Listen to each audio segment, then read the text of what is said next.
During the cold, bitter months of the Afghan winter, the seemingly impassable expanse of the Hindu Kush provides an ideal place of refuge for the country's most elusive predator. At this time of year, snow leopards can be found at lower elevations in search of prey, but as temperatures rise with the onset of spring, the country's national animal makes a retreat to higher ground. Of the 12 countries that play host to these spectacular felines, there is perhaps no more extreme an example of this shift in temperature than Afghanistan, where land surface temperatures can rise to 50 degrees centigrade during the summer. At 35 degrees latitude, the intersection between the subtropical and temperate zones passes directly through the northern half of the country, contributing to a broad array of habitats home to a large number of animals, including almost 400 birds, well over 100 species of mammals, and over 100 reptiles. Afghanistan and its wildlife can best be explored by traversing its 5 climate regions, which, thanks to their extreme variations in topography and precipitation, feature vast expanses of desert, woodland, forests, grassland, and rugged icy terrain, the latter of which is exemplified by a thin stretch of land in the far east of the country. The Wakhan corridor sits at the intersection of several mountain ranges, including the Hindu Kush, the Pamir Mountains, and the Karakoram Range, and contains several important high-altitude river valleys. Home to some of the country's most impressive wildlife, the entire corridor was declared a national park in 2014, and several animals are now heavily protected. In addition to snow leopards, brown bears, and the Eurasian lynx, there are several species of bovid which enjoy the alpine here, including argali and Siberian ibex, which are preyed upon by the snow leopards and bears. The smaller mammals of the mountains include the stoat, which, unlike the northern subspecies, does not display a white coat in the winter, and a flower transportation specialist known as the large-eared pika. 2 of BirdLife International's important bird areas also sit inside of the national park. Between them, Big Pamir and Small Pamir play host to some of the most colourful bird species, the majority of which are residents, unlike many of the migratory species found throughout much of the rest of the country.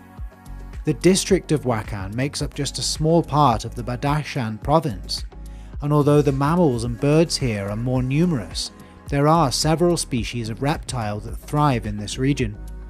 The Siberian pit viper can be found in rocky terrain alongside the colourful Himalayan agama, which can be observed basking in the summer sun. Another defining feature of this climate region is the level of precipitation. Panjshir province acts as the epicenter of the country's rainfall, and in a land of climatic extremes, contributes to some of Afghanistan's most extensive vegetation found to the south. The Eastern Highlands contains 2 areas that are completely unique from the rest of the country, both of which are related to the region's topography. While the mountains of the east are less spectacular than those found to the north, this intermediate elevation produces the country's only conifer forests, which, in addition to being home to a selection of globally renowned trees, house some of the country's most unique animals, including the rhesus macaque, which, besides from humans, is the only primate whose range extends into Afghanistan, and many species of bird, some of whom feast on the seeds of the pine cones. Perhaps the most interesting bird in this area is the Himalayan monal. The males of the species exhibit an almost unbelievably colourful plumage, which is used to impress females during courtship.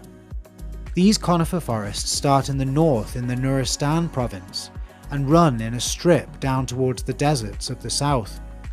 Surrounding these forests are areas of woodland, the dominant habitat of this region, which is home to its own collection of creatures, including the country's second species of bear, the Asiatic black bear. Being subject to such extreme temperatures, it's worth noting that these areas of lush foliage are sparse, with large tracts of barren land found throughout the country, including the Eastern Highlands. The fertile forests of Nuristan are separated from those further south by one such arid area, which sits at the lowest elevation in the eastern portion of the country and is also subject to the highest temperatures. Although many of the reptiles here are partial to mountainous rocky terrain, this patch of land and the Eastern Highlands in general act as the northwesternmost point of their distribution, due to an understandable reluctance to venture much further into the Hindu Kush. One notable exception to this, however, is the leopard gecko, which can be found further west at higher elevations. Of the species limited to the east, one of the most interesting is the Bengal monitor lizard, which is one of only 2 monitors found in Afghanistan. If you thought the landscapes here were incredible, I have good news as we pass through the country's capital and by far the most populous city, Kabul, as we return to higher elevations to explore another of the country's ecologically diverse regions. The Central Highlands features the bulk of the Hindu Kush mountain range, and in addition to being breathtaking in the winter months, is also a sight for sore eyes in the summer.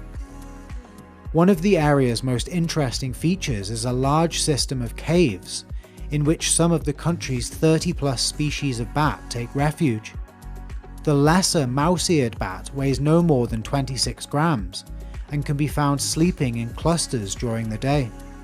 The greater horseshoe bat is also found here, and like its mouse-eared cousin is insectivorous, hunting larger insects such as butterflies and beetles. Outside of the caves, the alpine grasslands are patrolled by a collection of carnivores, including 2 subspecies of grey wolf, the Indian wolf being found to the southwest, and the Eurasian wolf to the northeast. Prey for the wolves consists of wild boar, which are widespread across Afghanistan, and a hardy species of wild sheep known as the Urial. The world's most adorable, yet grumpiest feline is also found here, preying upon the highlands' equally adorable rodent species. Of the country's 8 national parks, there is one in particular that gives Wakhan a run for its money. Bandi Amir was established in 2009 and features a set of deep blue, high-altitude lakes that contrast sharply with the reds and greys of the surrounding mountains. The park is also categorized as one of BirdLife International's important bird areas, of which there are 4 in the Central Highlands. Perhaps even more incredibly, to the south, a brackish lake at Dasht-e-Nawa contains a 10,000-strong breeding population of greater flamingos, who spend their summers in Afghanistan before migrating south for the winter. Having now covered the country's epic mountainous regions, to conclude our journey we must descend to lower elevations. The northern plains is known to be the most fertile area in Afghanistan, and is where the majority of the country's agriculture takes place, despite roughly half of the land being categorized as semi-desert. It is in these drier, less hospitable areas, however, that Afghanistan's reptiles really steal the limelight. One such species is the toad-headed agama, which is found at the lowest elevations at the very north of the country. They use a shaking motion to bury themselves in the sand, and have colourful flaps of skin on either side of their mouth, which are used as a defensive display when threatened. The snakes of the north include the dwarf sand boa, which is one of 3 sand boas found in the country, the barred wolf snake, another non-venomous species, and the Caspian cobra, which is highly venomous and regarded by some as the deadliest species of cobra. Thankfully, they feed mostly on small mammals, such as the midday gerbil, which, like the large-eared pika, will collect vegetation to store in its burrow. These rodents are also preyed upon by birds of prey such as the Saker falcon and the much larger Pallas's fish eagle, both of which are unfortunately endangered.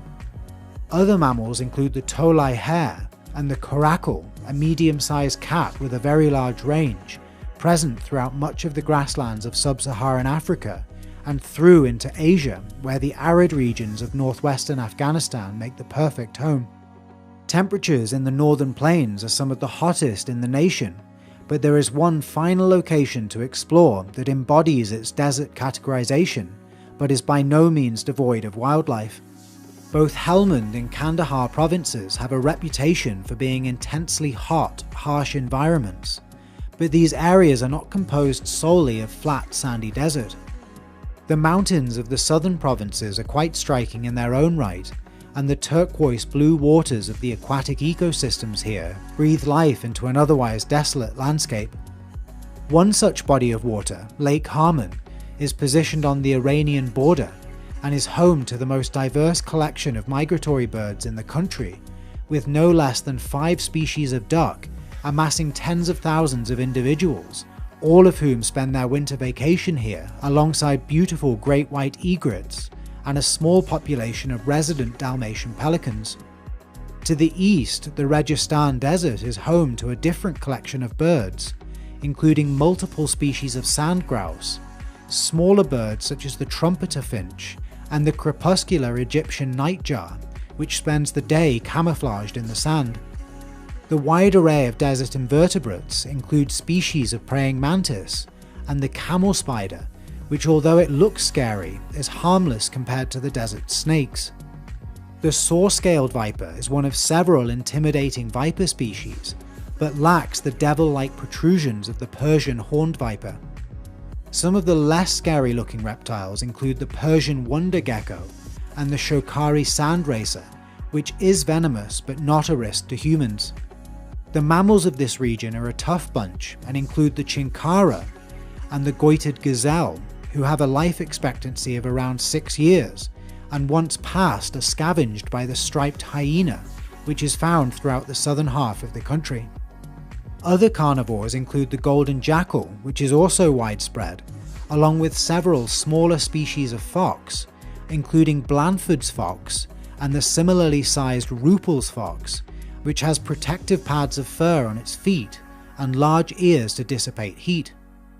Ear size is a particularly interesting trait in foxes and differs greatly between the 22 species, all of which you can learn about in this video. Thank you so much for watching.